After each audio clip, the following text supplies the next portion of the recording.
Hello, everyone.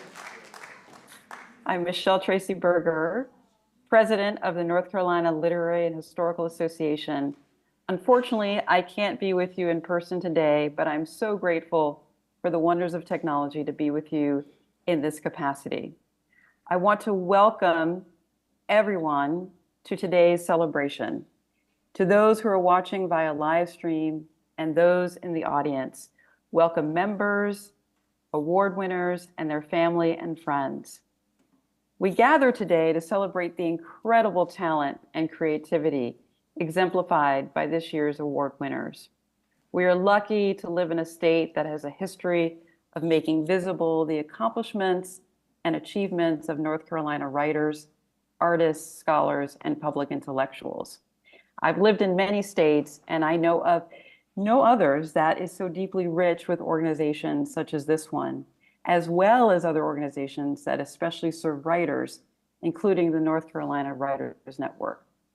Here we find purpose and power in words, and in this state, we cherish them mightily. Some brief logistics as we move into our program. Please silence your phones during our time together. If you haven't already discovered where the bathrooms are, women's is to the left, walking out of the auditorium, and men's is to the right. I now have the distinct pleasure of introducing Reed Wilson, Secretary of the North Carolina Department of Natural and Cultural Resources. Mr. Wilson has served as the Secretary of the North Carolina Department of Natural and Cultural Resources since January 2021. From 2017 to 2020, Wilson was the department's Chief Deputy Secretary, responsible for the agency's natural resource divisions. Prior to joining DNCR, Wilson was the Executive Director of the Conservation Trust for North Carolina, a statewide nonprofit that advances land conservation and connects people to the outdoors. He previously served in the U.S. Environmental Protection Agency, rising to Chief of Staff, and the National Sierra Club. Please help me welcome Secretary Wilson to the stage.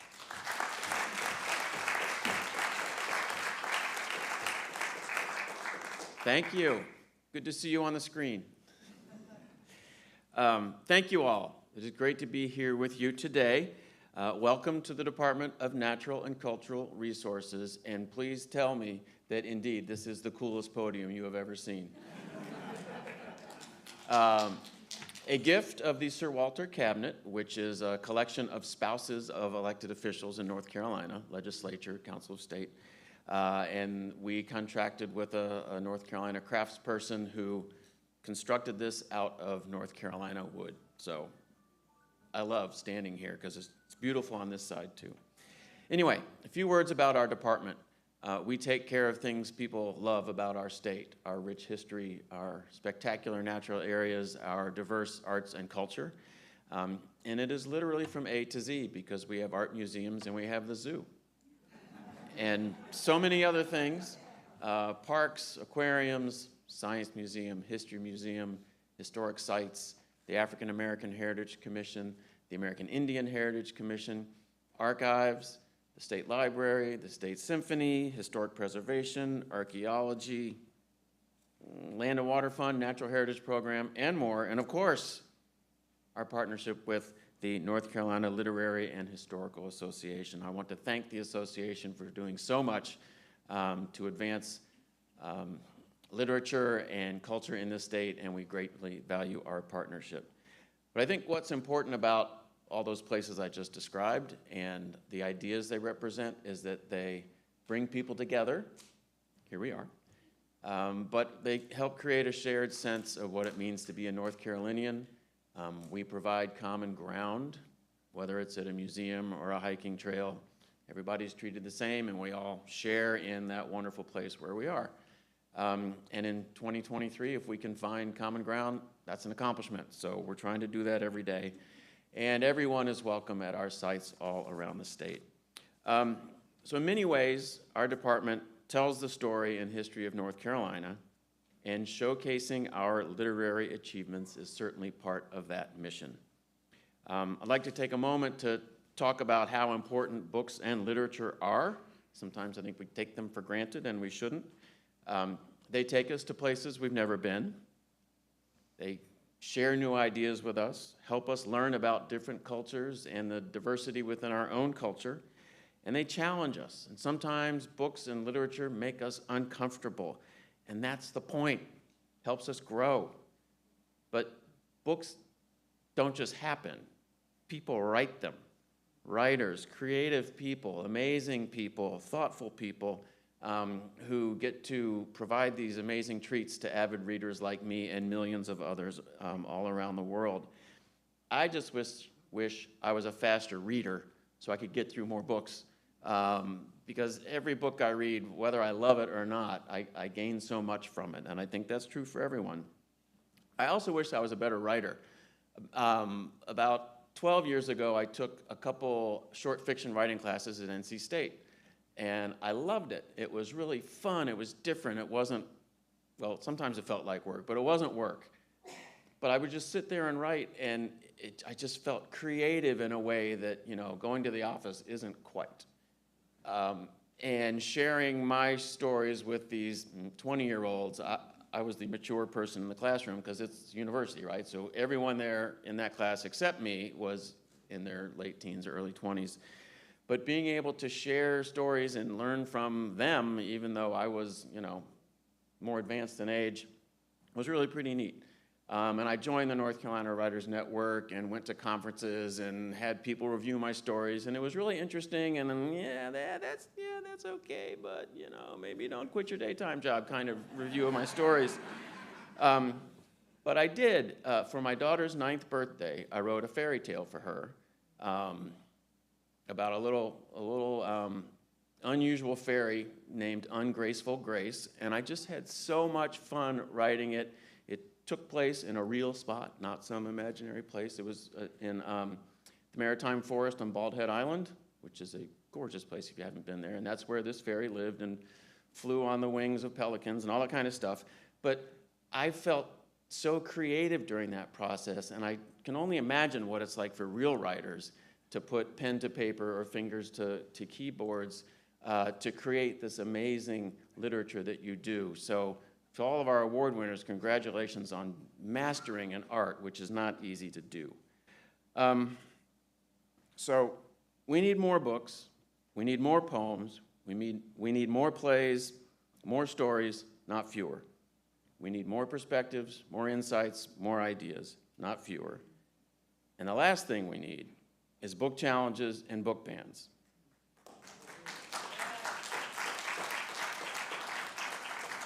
Banning books is what dictatorships and authoritarian regimes do. It's not what should happen in a democracy. And granted, anyone has the right to choose to keep their mind closed in a way they want to keep it closed. Can't argue with that. But no one should have the right to prevent someone else from opening their mind if they want to by reading a book, you know, that someone else might not favor. So what? You can't tell someone else they can't read that book. I mean, come on. And so this whole discussion we're having all around this country about challenges and bans is just disturbing. It's not a democratic thing, and I want you all to know, and actually, coincidentally, an hour and a half ago, I was talking to the State Library Commission upstairs with a very similar message. This department stands with writers, stands with libraries, stands with books, stands with literature for freedom of expression and freedom of access to whatever people are writing out there. Because writers, authors, and the things they create help define our culture, and our culture changes over time, and that's wonderful. But everyone should have access to the things they want to read. So I want to thank the Literary and Historical Association for fostering interest in our state's literature and history, encouraging literary activity in the state, and bringing attention to outstanding North Carolina writers. We have a lot to celebrate today, incredible writers with incredible works, and this year's honorees represent the very best of North Carolina's incredibly rich literary tradition. So on behalf of the state, congratulations to all the winners, and have a great event. I'm so glad you're here.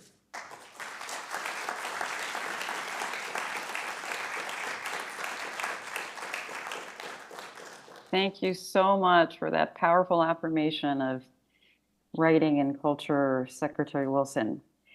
So now we move into our business meeting where we will be voting for board members. And I have some information for those in the audience as well as those viewing live stream. So we have 2 expiring members who have agreed to another term, and that's Oscar Lewis and Jim Martin. We have 3 new members, very exciting, who have agreed to serve. That's Crystal Smith, Sejal Mehta, and Dr. Jelani Favors. So I'm going to ask members in the audience if you would please raise your hand and vote in favor. So all those in favor of those board members, so I will read the names again. 2 expiring board members who have agreed to another term, Oscar Lewis and Jim Martin. 3 new members who have agreed to serve, Crystal Smith, Sejal Mehta, and Dr. Jelani Favors. If those folks in the audience would raise your hand in favor, and agreeing to bring those wonderful folks onto the board. And then for those members who are watching live stream, I'd like you to go to the website provided in the information letter that was emailed as well as mailed out to you and vote for our board members. And that link will be live, active through this weekend. Thank you for taking care of that. And now I get to pass on the MC duties to my colleague and president-elect, Jerry Gershenhorn. So please welcome him to the stage.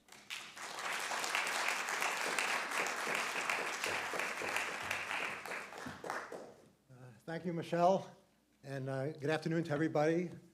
It's so good to be with you this afternoon. So I have the pleasure of introducing the awards and really introducing the presenters of these awards.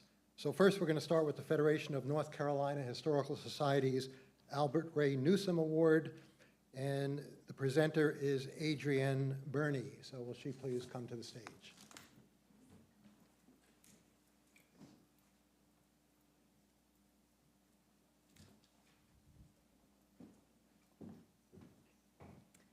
Good afternoon. Each year, the Federation of North Carolina Historical Societies presents the Newsome Award for excellent local history projects. And Albert Ray Newsome, whom the award was named for, was Secretary of the North Carolina Historical Commission almost 100 years ago, from 1926 to 1935. He was a strong advocate for local history. So we're happy to be able to honor excellent projects, and I'm also happy to have a member of our advisory board with me today to present the award, Lisa Jones. Good afternoon, everyone. It is my greatest pleasure to be here this afternoon, but it gives me even more pleasure to celebrate someone who has done such wonderful things in the state of North Carolina regarding its history. In 2013, Mr. Ray Midgett, along with some other history lovers in Washington, he organized a meeting so that if you were interested in Washington history, you could come to this meeting. And the Port of Washington, the historic Port of Washington was born that day. And since then, he started a museum in Washington. They are now looking for a larger space. And so he is instrumental in getting the Museum of the Pamlico started in Washington, North Carolina. And again, it is my greatest pleasure to present to you today Mr. Ray Midgett, the 2023 Newsome Award winner. Mr. Midgett.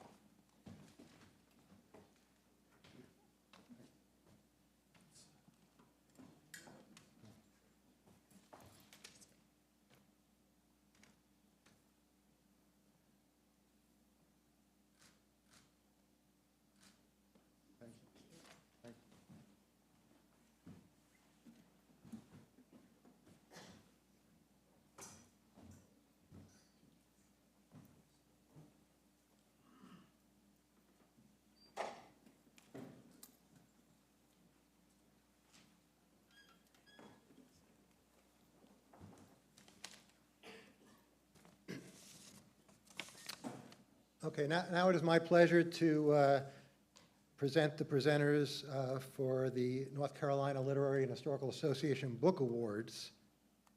So I'm going to name the awards and the presenters, and then we'll have each presenter come in succession, of course, after they presented the award, and then the award recipient gets a chance to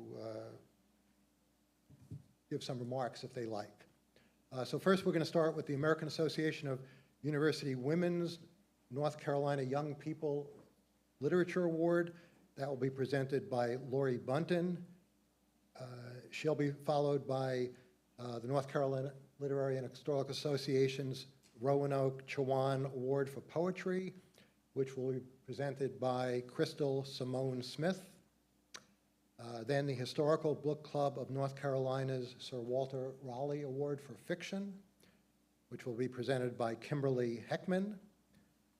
And the fourth is the North Carolina Literary and Historical Association's Reagan Old North State Award for Nonfiction, which will be presented by Eric Medlin. So we'll start with Lori Bunton.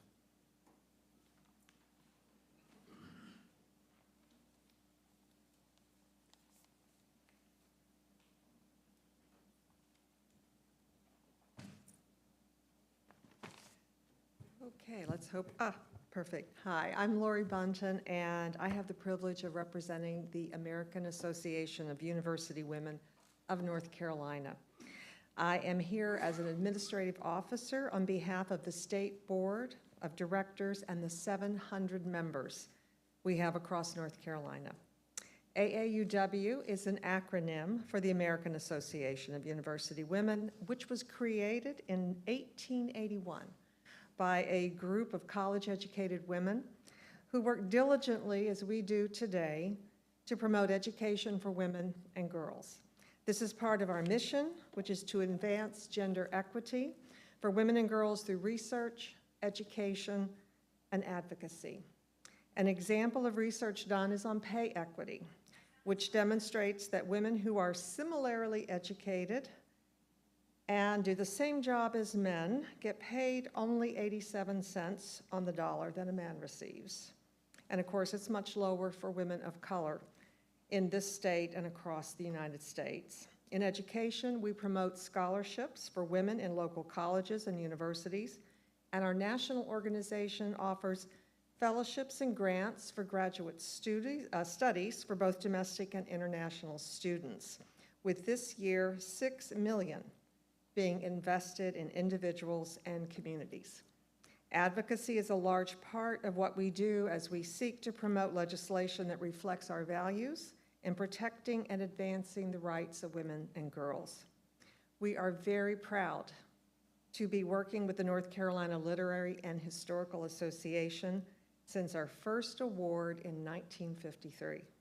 This award, which today is called the Young People's Literature Award, is presented annually in recognition of the most significant work of original juvenile literature published over the course of the past year by a North Carolina author.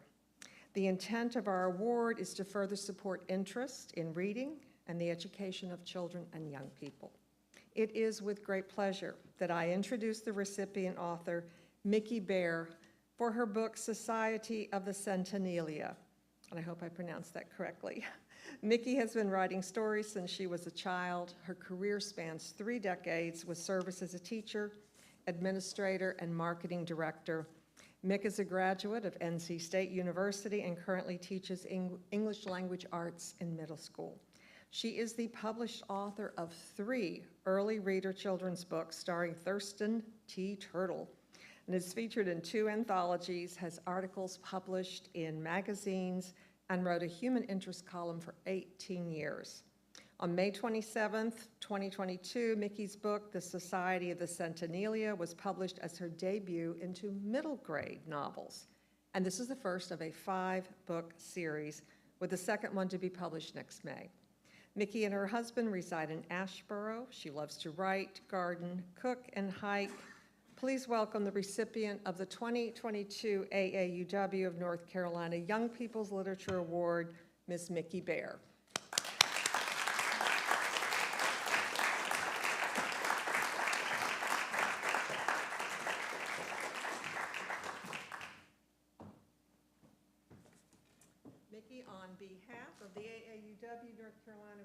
present this award.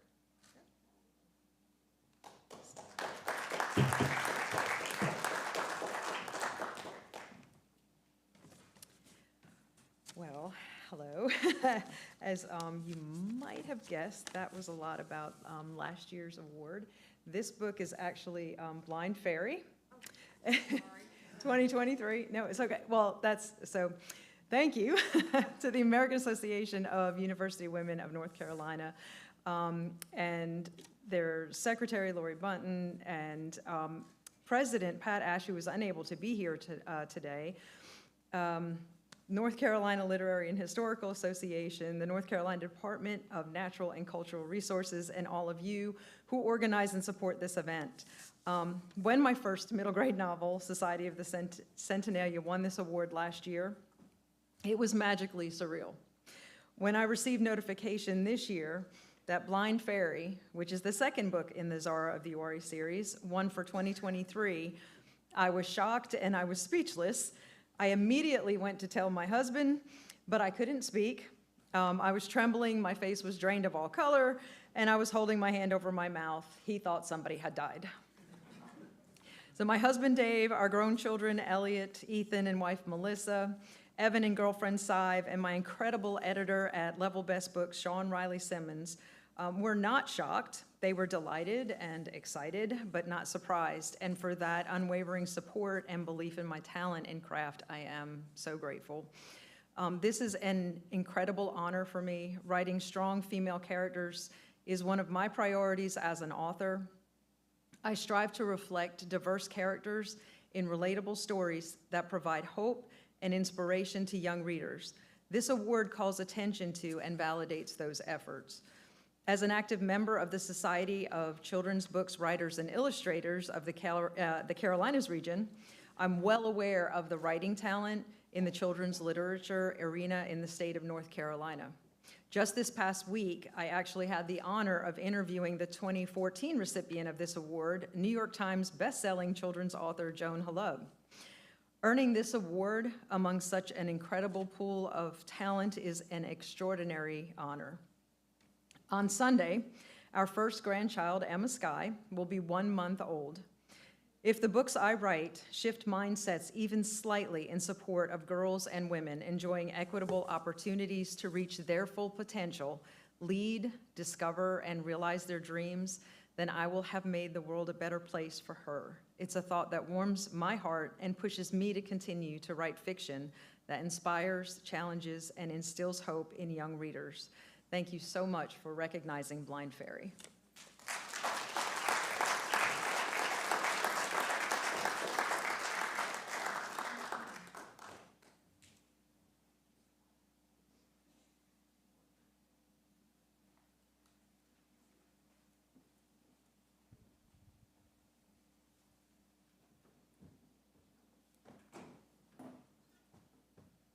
Good afternoon.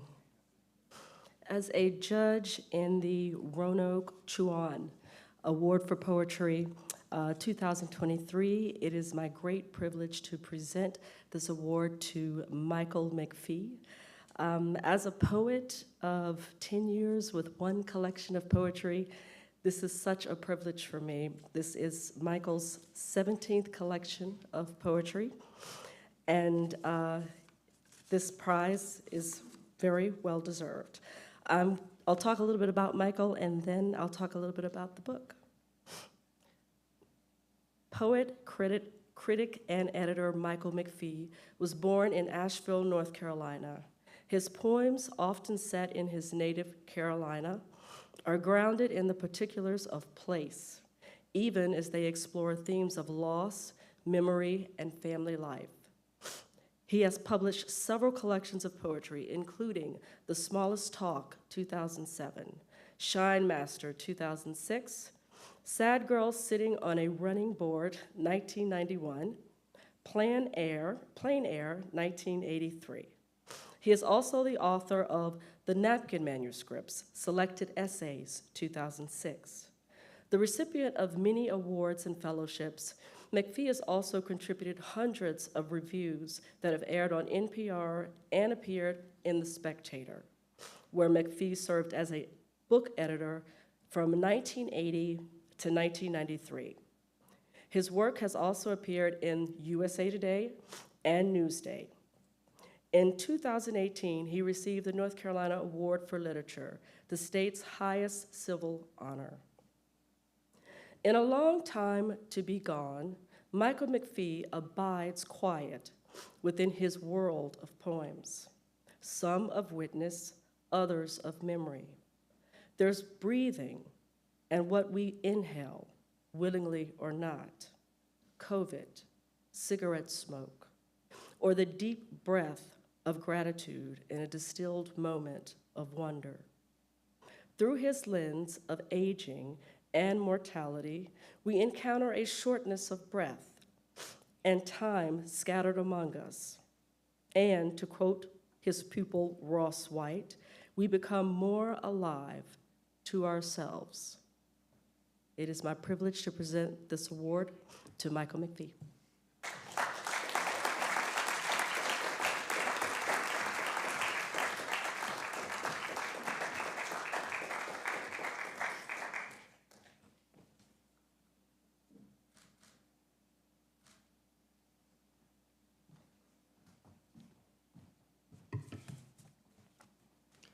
Thank you, Crystal, so much for those lovely words and for this award.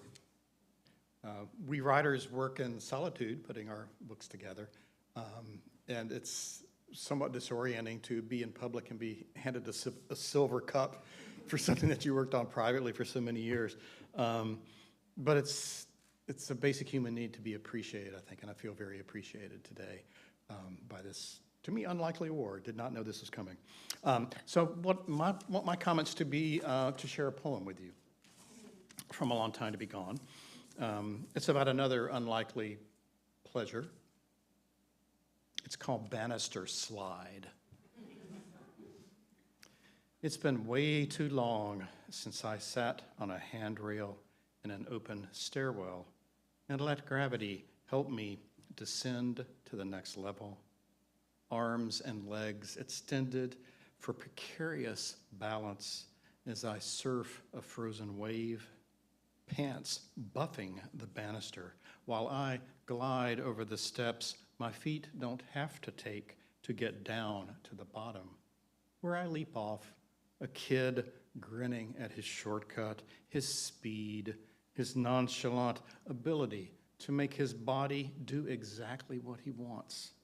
Execute this flying fall, then stick the landing and walk off like nothing unlikely just happened. Thank you.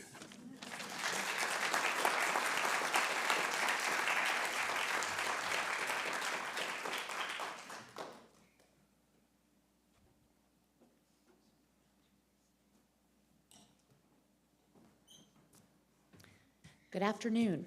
My name is Kimberly Heckman, and I'm a member of the Historical Book Club of North Carolina. I wanted to give you a little history about it. The Historical Book Club of North Carolina began in 1947, and then in 1952, it established the Sir Walter Raleigh Award for Fiction. It's supposed to be given every year for the North Carolina author who published the work of fiction adjudged the best. Well, the North Carolina Literary and Historical Association has chosen Marjorie Hudson's book, Indigo Field, as this year's Sir Walter Raleigh Award winner. This award is presented for the most original fiction published in the past 12 months by a North Carolina author. It is meant to honor established North Carolina authors as well as recognize new and promising authors.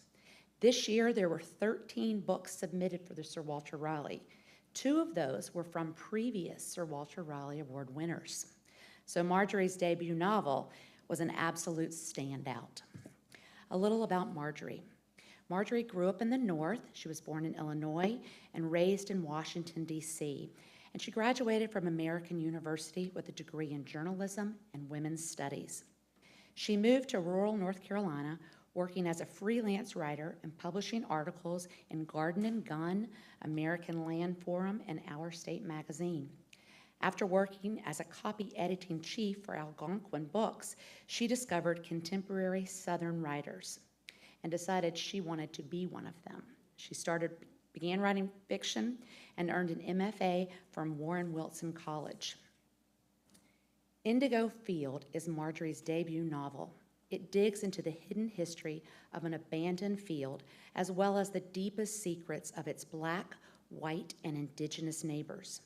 I loved this book for its beautiful and descriptive prose and the amazing character development. Place, the indigo field, was a central theme as well as a main character in this novel. Marjorie's writing enables the reader to see the landscape and to become a member of the community she so thoroughly describes. This multi-generational drama showcases the redemptive spirit in each of us and highlights the need for community in all of its different facets. Without further delay, let's welcome Marjorie Hudson, this year's Sir Walter Raleigh Award winner.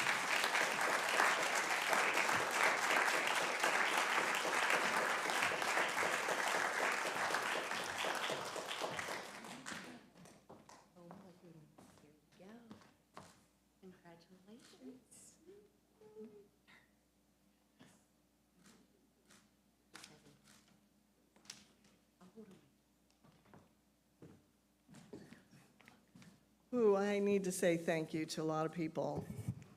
Whew. I'm a little nervous. This is my first novel. So I just wanted to say I love standing here too, though. Thank you.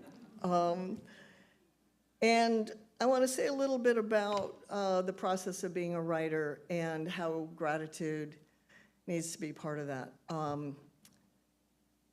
For every writer, there are times when it seems impossible to keep going.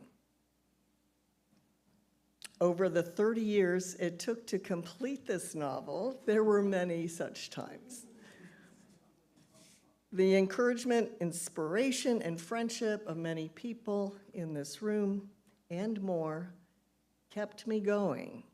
Writing is a solitary task, and yet there are times you really need to go looking around you, asking for the kind of support system that's available in a state like North Carolina, to a rare degree. So, those of you in this room who helped and supported, who read 800-page drafts, I'm looking at you, Walter, wherever you are. Some of you read 600-page drafts several times. Some of you provided retreats and shelter in food and spiritual food. And some of you just said, keep going, you can do it. A few more words. I'm going to pick out a few folks. There isn't time to mention you all, but my husband Sam was sure this novel would be finished someday. He's the one who chops the wood, feeds the fire, cooks dinner, grows the food that constitutes dinner, makes a life for us that allows time to write and allows me to be fed by the place we live close to nature. Scores of New York agents said no to this novel. It's too long. Janie Royal, the publisher of Regal House Publishing, said yes. And she said, and I quote, "I like that it's long. I like it just the way it is." Of course, I kept revising to make it a little shorter. But thank you, Janie, so much. Jackie Shelton Green, longtime friend, had taught me how to have the courage to look at the difficult without looking away, and to look at it and to express the difficult with love. So thank you, Jackie, and you do that work for all of us. Thank you. Special shout out, kind of side shout out to musician and producer Bill Payne, who read Indigo Field and said, let's do a show. We've done 2 musical readings and we're just getting started. So that's kind of strange and unusual, and wonderful. In DC, where I grew up, history was marble edifices and important people who didn't seem quite real. In North Carolina, to me, history seems very personal. It's emotional. It shows up in family stories that make you laugh till you cry, stories my mother-in-law used to tell. It shows up in untold stories that are now being honored in our communities and schools.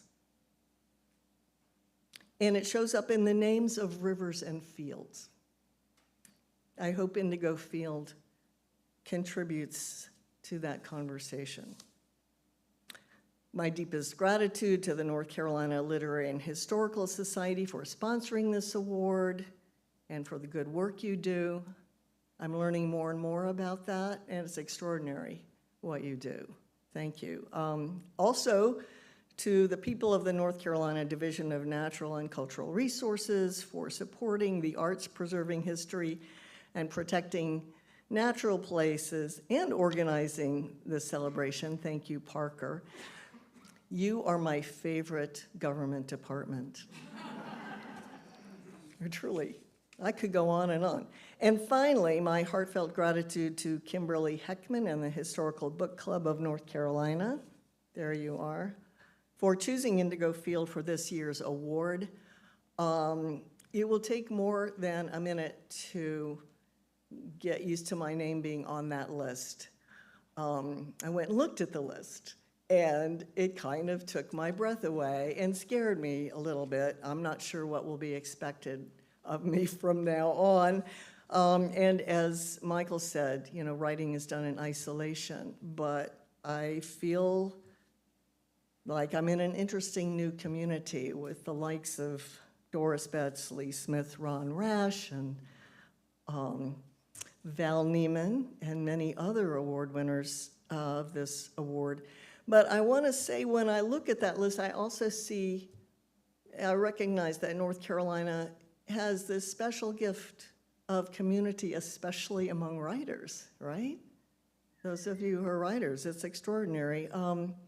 And that I've been encouraged by many of the venerable writers on this list, including Doris Betts, my neighbor for many years, and Val Neiman, my sister writer, who was the winner last year.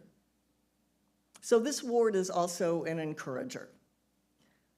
And I have this little fantasy, that's what writers do sometimes. They have little fantasies that a day will come when it seems impossible to keep going once again. That happens from time to time. And I can't wait to look up and see that little statue of Sir Walter on my shelf peering down at me saying, "You can do it." And you are a North Carolinian.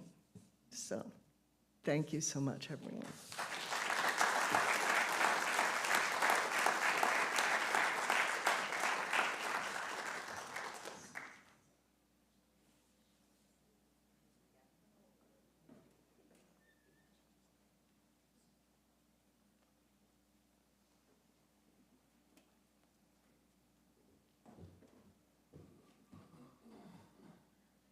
All right.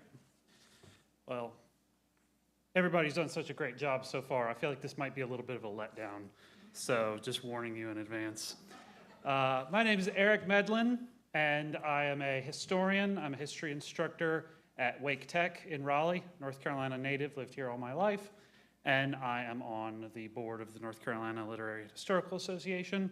I am going to present the Reagan Old North State Award. The Reagan Old North State Award is one of the leading awards for the writing and study of North Carolina history. It has been awarded in one form or another since 1905, when the first Patterson Cup was awarded by President and noted historian Theodore Roosevelt. It was a Patterson Cup, then it was the Mayflower Cup, and now it's the Reagan Award. This year, the award goes to not only one of North Carolina's most distinguished historians, but also one of its most accomplished jurists and political leaders. Justice Willis P. Witchard has served North Carolina for more than 50 years, both as a legislator and as a justice on several courts, including the state Supreme Court. His latest book, the 2023 winner of the Reagan Old North State Award is the story of another figure who devoted his life to serving North Carolina. Consequential Life is the story of David Lowry Swain, governor of North Carolina and president of the University of North Carolina for 30 years. Justice Wichard has written the definitive biography of this influential figure in North Carolina history, one whose life and work encompassed the internal improvements movement, the height of pro-slavery agitation, and the beginnings of Reconstruction. He has spent years grappling with Swain's legacy, along with the hardest task of all, deciphering his illegible handwriting. Now, I have read this book cover to cover, and I loved it. I believe that if anything in the field of history can be described as the final word on a topic, which is a very, very high bar for a historian and for a book of history, Justice Wichard's book meets that standard. Justice Wichard is currently retired from the judiciary and has also written on James Iredell, J. Carlisle Sitterson, and Leroy T. Walker. The board would like to congratulate Justice Wichard on this notable accomplishment and his decades of service to the state of North Carolina and its history.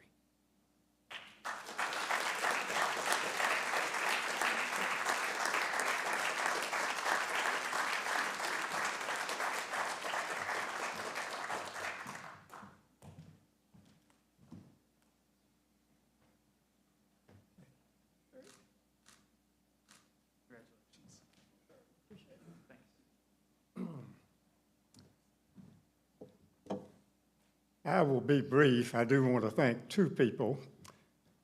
One is the late Dr. H.G. Jones, who some 2, 3, 4 years before I started working on Swain encouraged me to do it. Not starting when he said I should is one of the many mistakes made in the process of producing this book. 2 reasons for that. There was a massive amount of material. Swain was the ultimate historic preservationist.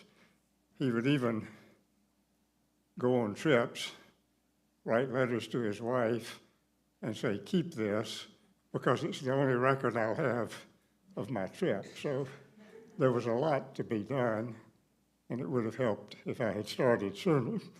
The other Eric alluded to, other reason, is Swain's handwriting. It was perfectly horrible. Stinted, unclear in many instances, but you couldn't write a biography of someone and totally ignore what he himself had written. It's a serious book. There is one line in the book that was intended to be humorous. In one of the chapters on his personal life, I discuss the handwriting problem. I tell his contemporaries' complaints about it.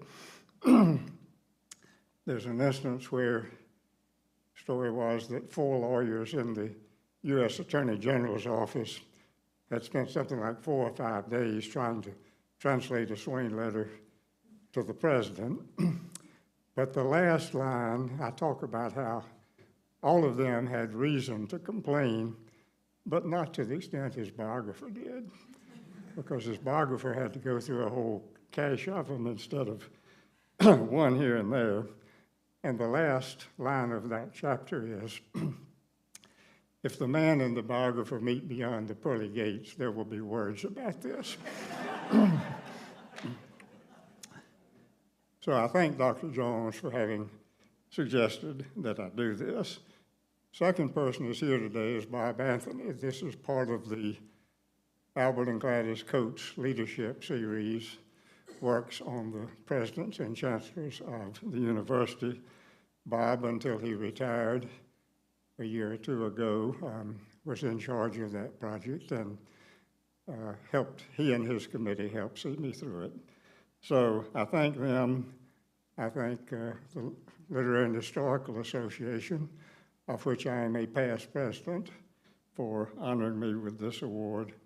And I thank all of you for being here today.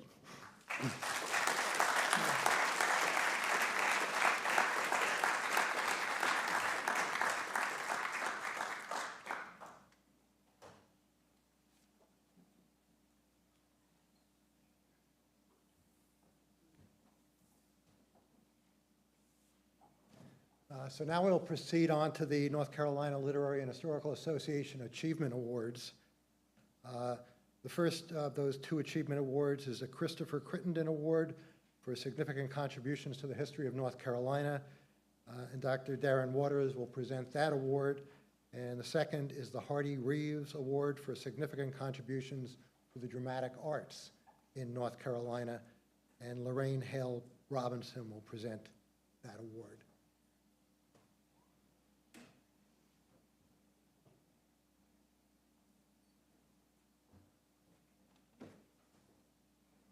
Good afternoon, everyone, and thank you, Jerry.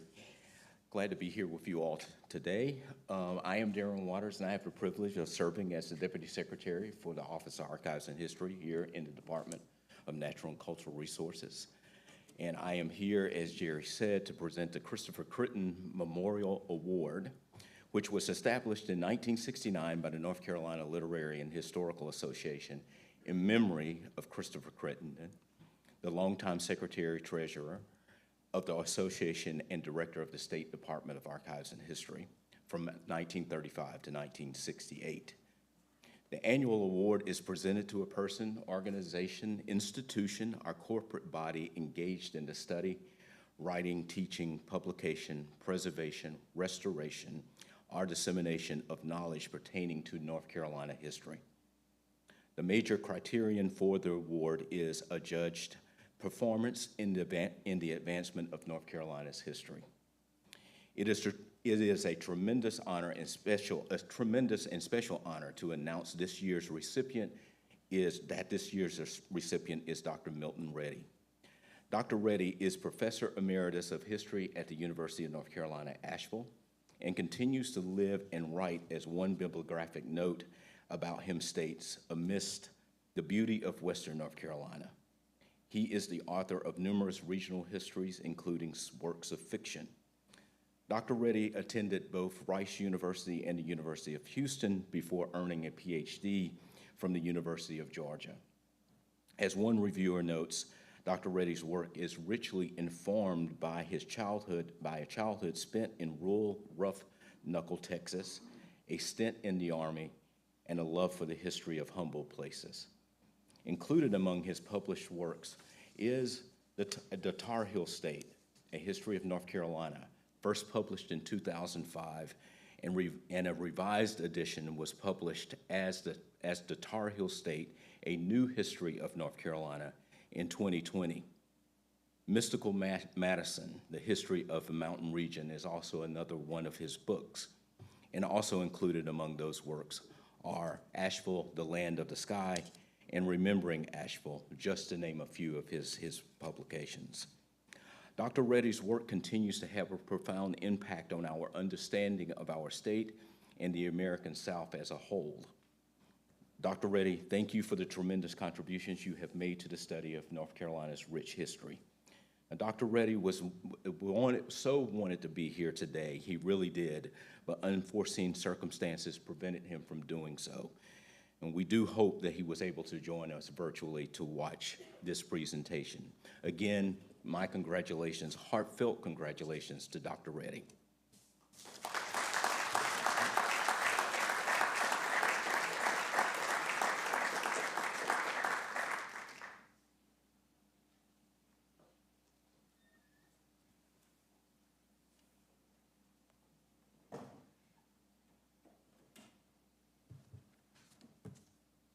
I'm Lorraine Hale Robinson, and it is an honor to share a quick bit of information about the Hardy Reeves Award for Dramatic Arts and its distinguished endower, Ralph Hardy Reeves. A longtime resident of Enfield, North Carolina, and a retired faculty member of East Carolina University's Department of English, the multi-talented Dr. Reeves was a distinguished scholar and professor, a skilled writer, a vibrant actor, and a noted speaker on both sides of the Atlantic. Ralph established this literary and historical award in memory of his family and made the inaugural presentation himself in 2009. The 2023 award committee was Jesse Pope, who was the president and executive director of the Grandfather Mountain Stewardship Foundation in Linville, Western North Carolina, and myself, Lorraine Robinson, New Bern. Special thanks to Jesse for his thorough and thoughtful consideration of the list of this year's notable candidates. Happily, Jesse and I concurred quickly on the 2023 recipient, Thalian Hall of Wilmington, North Carolina. The award's stated purpose is, quote, to honor excellent and exemplary work and significant contribution and service to the dramatic arts in North Carolina. And Thalian Hall excels in each of those areas. The city of Wilmington has been a theatrical center since the late 18th century, and the mid-19th century construction of the City Hall/Thalian Hall building housed both government and performance space. Now, in the 21st century, the three venues in Thalian Hall annually host over 400 events attended by an ever-increasing audience.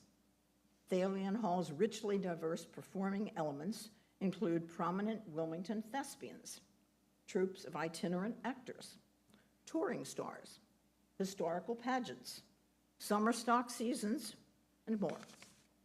It is with delight that Lytton Hist's selection committee names, for its exemplary work and for its continuing service, Thalian Hall as the 2023 recipient of the Hardy Reeves Award for Dramatic Arts.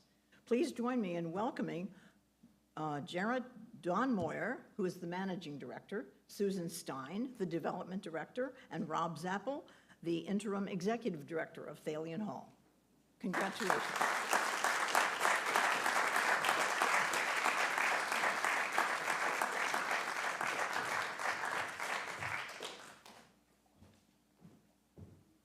With delight, congratulations again. What a wonderful description. I think there's a photo op here. I would hope so. Oh, all right. Yeah, oh, the hardware, yeah. All right. There you go. Thank you. Thank you. There you go. Okay, hold that right there. Wow, there's a lot of talent in this room.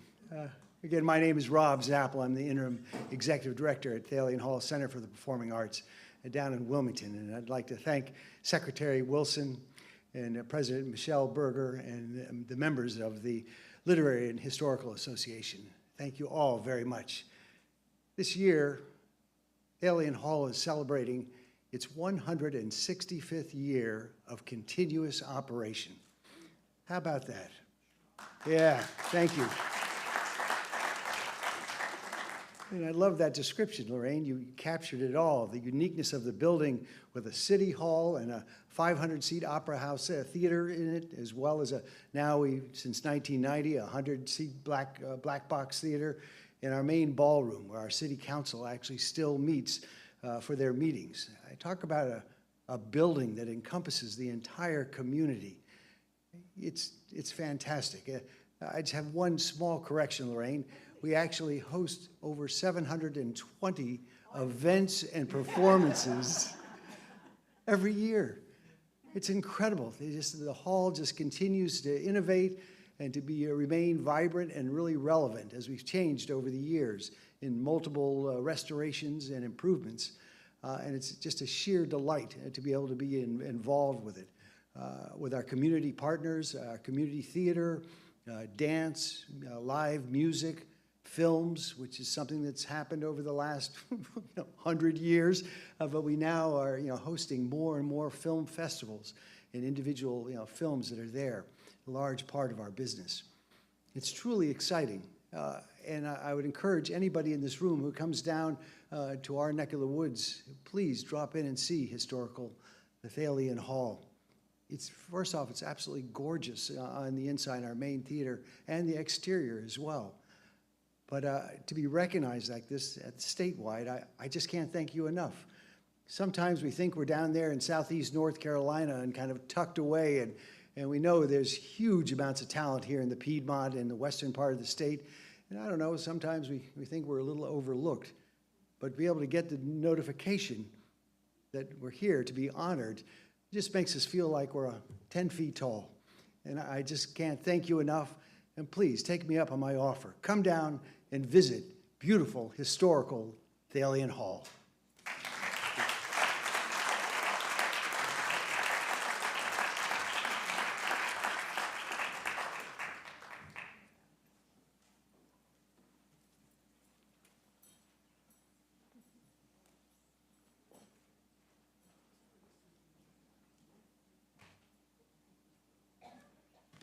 Well, this brings us toward the end. I'd like to thank all the attendees here and online for being at this event, this award ceremony today. I want to thank our outgoing president, Michelle Tracy Berger, for her service in the last couple of years. And I want to thank especially Parker Backstrom for all his service over the many years. And for once again organizing this event. I want to thank all the presenters and I want to congratulate once again all the award winners, the wonderful award winners who, just as has been said several times, demonstrate the incredible talent in the state of North Carolina. And we do have there's still some food outside, so if people would like to fellowship a little bit and meet and talk, welcome you to do that. And otherwise, hope to see you at next year's ceremony. Thank you very much.